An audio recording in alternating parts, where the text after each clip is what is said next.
गाड्या सरळ उभ्या तेवढ्याच गाड्या सोडा, बाकीच्या गाड्यांचा विचार करू नका. फौजी गाड्या सोडा. गाड्या सुटल्या.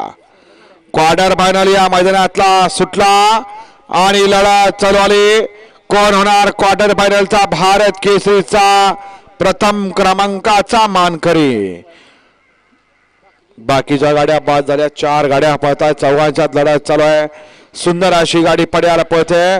रॉकी आणि माहिबी अशी गाडी निर्विवाद वर्चस्व.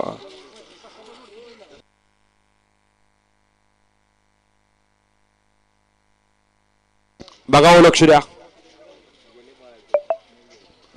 घ्या चला फौजी फायनल लावून घ्या. चला फायनल लावून घ्या. क्वार्टर फायनल पळाला आणि सागर शेठचा बैल झुपून झाला का बघा. सागर शेठ